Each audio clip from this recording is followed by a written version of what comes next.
যিনি খালিক, যিনি মালিক, যিনি রব মহান আল্লাহ পাক, তিনি সম্মানিত কিতাব কালামুল্লাহ শরীফ, ওনার মধ্যে হযরত আউলিয়ায়ে কিরাম রাহমাতুল্লাহ আলাইহিম ওনাদের খুসুসিয়ত, বৈশিষ্ট্য, ফজিলত, বুজুর্গি, সম্মান মুবারক সম্পর্কে ইরশাদ মুবারক করেন, আলা ইন্না আউলিয়া আল্লাহি লা খাউফুন আলাইহিম ওয়ালা হুম ইয়াহজানুন। যিনি খালিক, যিনি মালিক, যিনি রব মহান আল্লাহ পাক, তিনি সমস্ত কায়নাতকে সতর্ক করে দিয়ে ইরশাদ মুবারক করেন যে আলা, তোমরা সকলেই সাবধান হয়ে যাও, জিন ইনসান সমস্ত কায়নাত তোমরা সকলেই সতর্ক হয়ে যাও, নিশ্চয় ইন্না আউলিয়া আল্লাহি, যিনি বা যারা, যিনি খালিক, যিনি মালিক, যিনি রব মহান আল্লাহ, ওনার ওলি বন্ধু হতে পেরেছেন, লা খাউফুন আলাইহিম ওয়ালা হুম ইয়াহজানুন, ওনাদের কোনো ভয় নেই, কোনো চিন্তা নেই। সুবহানাল্লাহ। অর্থাৎ যিনি খালিক, যিনি মালিক, যিনি রব মহান আল্লাহ পাক, তিনি ওনার যারা বন্ধু ওলি, ওনাদেরকে সবকিছু থেকে মুক্ত করে দিয়েছেন। সুবহানাল্লাহ।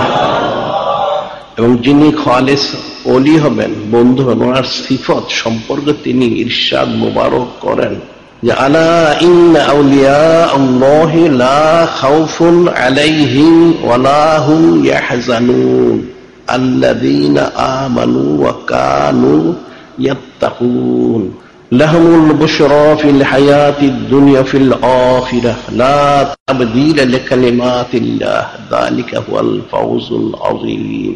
যিনি খালিক, যিনি মালিক, রব মহান আল্লাহ পাক, তিনি ইরশাদ মুবারক করেন যারা আল্লাহর খালেস ওলি হবেন, আল্লাযীনা আমানু কানু ইয়াত্তাকুন, ওনার খালেস ইমানদার হবেন এবং সব অবস্থায় হাকিকি তাকওয়া ওনার উপর ইস্তেকামত থাকবেন। সুবহানাল্লাহ। যার ফলশ্রুতিতে যিনি খালিক, যিনি মালিক, যিনি রব মহান আল্লাহ, তিনি নিজেই ইরশাদ করেন লাহুমুল বুশরা ফিল হায়াতিদ দুনিয়া ওয়া ফিল আখিরাহ, তিনি ওনার যারা ওলি বন্ধু, ওনাদেরকে সুসংবাদ দিচ্ছেন যে ওনাদের জন্য ইহকাল এবং পরকাল উভয় কালেই সুসংবাদ রয়েছেন। সুবহানাল্লাহ। লা তাবদীলা লিকালিমাতিল্লাহ, যিনি খালিক, যিনি মালিক, যিনি রব মহান আল্লাহ, তিনি ইরশাদ করেন যে ওনার যে কালিম, ওনার যে ওয়াদা, সেটা কখনো পরিবর্তনশীল নয়। সুবহানাল্লাহ। যিনি বা যারা, যিনি খালিক, যিনি মালিক, রব মহান আল্লাহ, ওনার ওলি হবেন, ওনাদের জন্য ইহকাল পরকাল উভয় কালে সুসংবাদ থাকবে। সুবহানাল্লাহ। এর কোনো পরিবর্তন হবে না। সুবহানাল্লাহ। যালিকা হুয়াল ফাওজুল আযীম।